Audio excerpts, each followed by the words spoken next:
ভারী বর্ষণ আর উজানের ঢলে সৃষ্ট বৃহত্তর ময়মনসিংহের ৩ জেলার বন্যা পরিস্থিতি অপরিবর্তিত রয়েছে।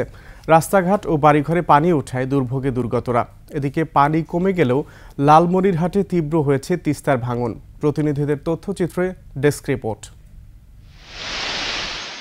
উজানের পানি নিম্নাঞ্চলে নামতে শুরু করেছে, তবে শেরপুরের বন্যা পরিস্থিতি অপরিবর্তিত। তলিয়ে আছে নিম্নাঞ্চলের শতাধিক ঘরবাড়ি। শেরপুর ৩ আনি নালিতাবাড়ি আঞ্চলিক সড়ক ও নালিতাবাড়ি ঢাকা সড়কের উপর পানি ওঠায় যোগাযোগ বন্ধ রয়েছে। এ পর্যন্ত মারা গেছে ৫ জন। দুর্গতদের উদ্ধার করে ত্রাণ সহায়তা দিচ্ছে সেনাবাহিনী, বিজিবি সহ বিভিন্ন স্বেচ্ছাসেবী সংগঠন।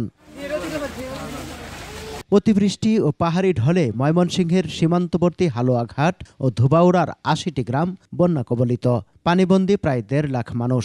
ডুবে আছে রাস্তাঘাট, বাড়িঘর, ফসলি জমি, মাছের খামার। অসময়ে হঠাৎ বন্যায় বিপাকে মানুষ। দুর্গতদের সহায়তায় এগিয়ে এসেছে বিভিন্ন সংগঠন ও প্রশাসন। জেলা থেকে আমরা যে সহায়তাটা পাচ্ছি, এটা যাতে দ্রুত সাধারণ মানুষের মধ্যে পৌঁছে দিতে পারি সেই ব্যবস্থা করছি। নেত্রকোনার দুর্গাপুর ও ময়মনসিংহের নেতাই নদীর পাড় ভেঙে পানি ঢুকছে সুমেশ্বরী ও কংস নদে।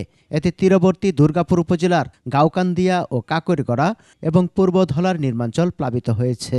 পানি দিয়ে আমাদের পুকুরের মাছ, আমাদের ফসলি জমি এগুলি সব তলিয়ে গেছে। বেকাজের মধ্যে আসি, 2 বার খাই গেছে, দিন দোহা করিয়া ওকরে বিনাশ হয়েছে। অনেক বাঁচার মতো কিন্তু পথ নাই। বৃষ্টি হতে অনেকের ফিশারি পার বুড়িয়া, পার ভাঙ্গিয়া অনেক মাছ নদীতে চলে আসছে।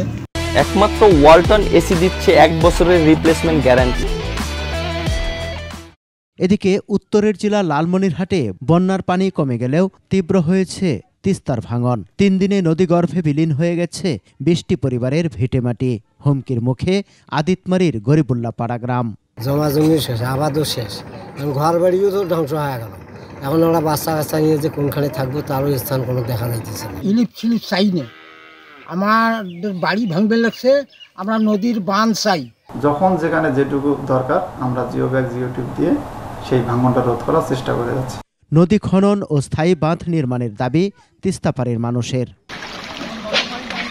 সমর ইসলাম, ডেস্ক রিপোর্ট, 21 টেলিভিশন।